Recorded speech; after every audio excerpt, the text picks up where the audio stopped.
Ya saya kira dengan pertemuannya Pak Prabowo sama Pak Ridwan Kamil sudah menunjukkan bahwa kita tetap kompak ya.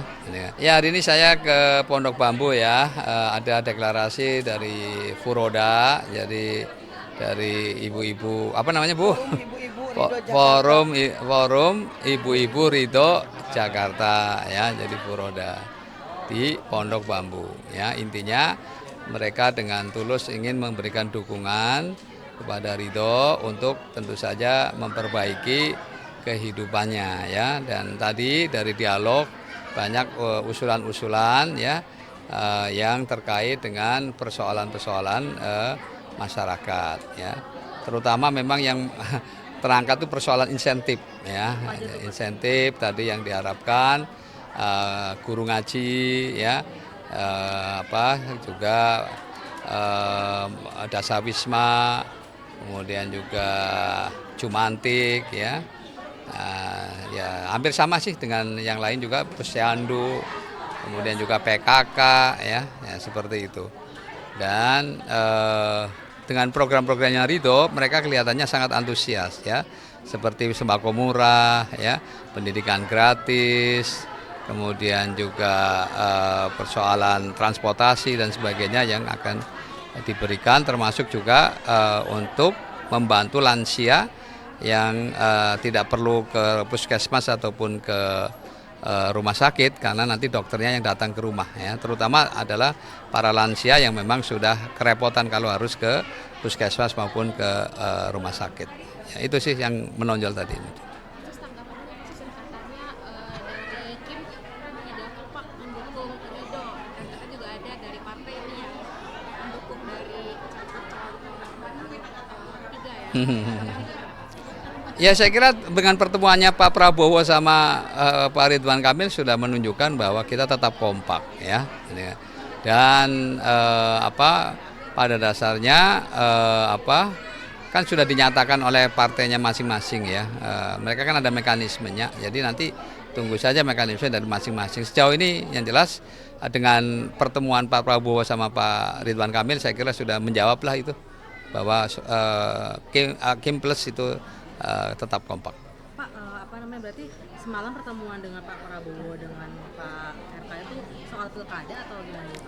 Ya kan namanya politik kan, pertemuan aja sudah jadi isyarat lah, nggak perlu diterjemahkan ya. Orang sudah bisa membaca, sudah bisa mengartikan dan juga bisa mengartikulasikan ya tentang pertemuan tersebut. Cukup. Ya, ini saya hari ini bisa berkeliling ya di ruang pamer Doodle Fest ya, Mbak Ayu ya. Apa namanya? Jakarta Doodle Fest ya. Jadi saya kira saya dengan pengamati dari hasil keliling tadi, memang anak-anak muda ini cukup kreatif ya.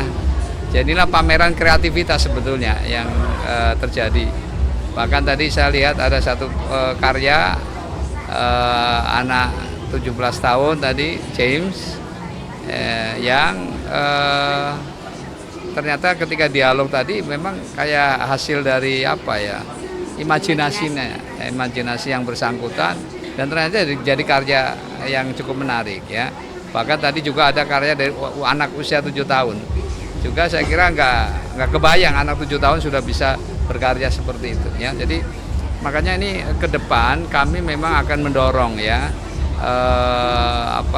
pada ruang yang kita berikan namanya gedung kreatif ruang kreatif lah begitu ya, yang akan kita dorong supaya anak-anak muda ini punya kesempatan untuk menuangkan imajinasinya ya dalam bentuk seni-seni kreatif yang saya kira ternyata juga bisa menghasilkan uang ya.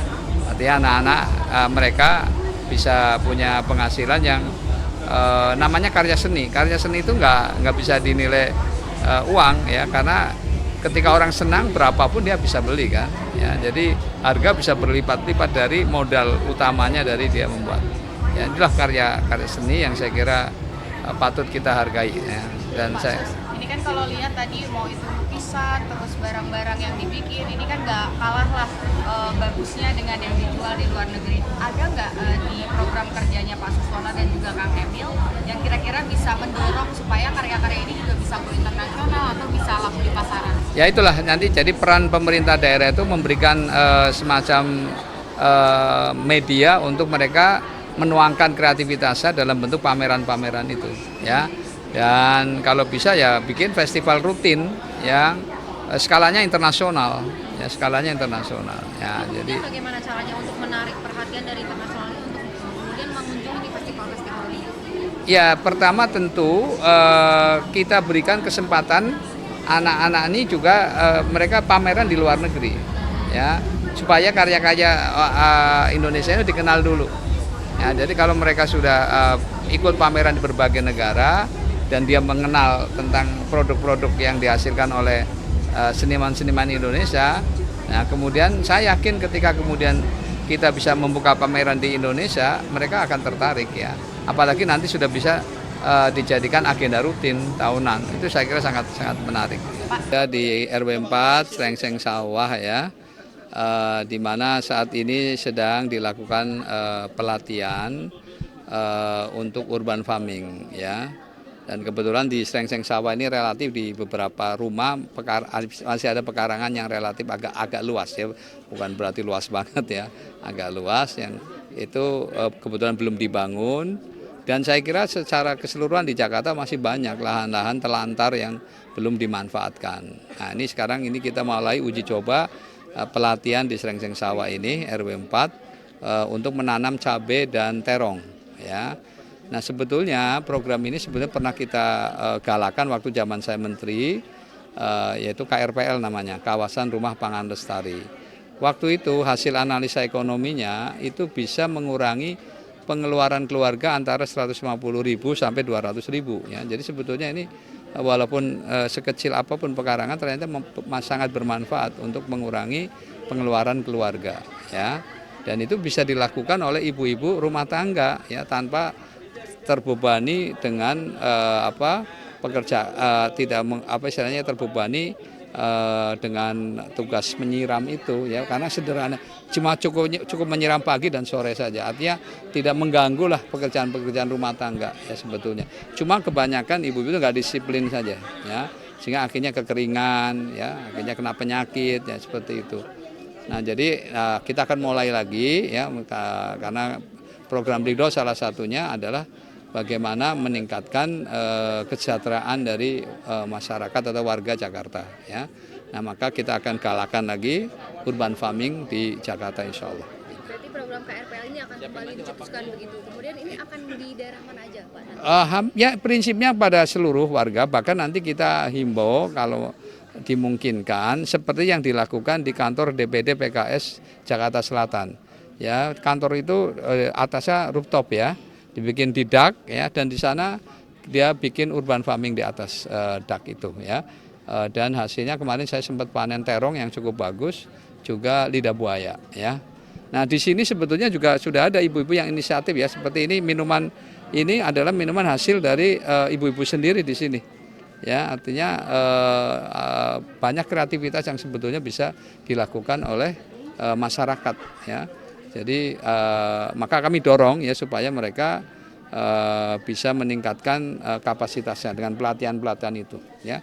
Bahkan nanti ada sekolah ibu-ibu ya, untuk sekolah ibu untuk meningkatkan kapasitasnya, kecenderungannya mau apa, ikut pelatihannya seperti apa, nanti kita menyediakan sarana-sarana itu ya, seperti itu. Terus diterapkan Pak nanti Pak di seluruh. Ya insya Allah kita akan terapkan, misalnya malah kita akan ya menemui lahan-lahan yang telantar yang luas itu, pemiliknya siapa, kemudian kapan mau dibangun.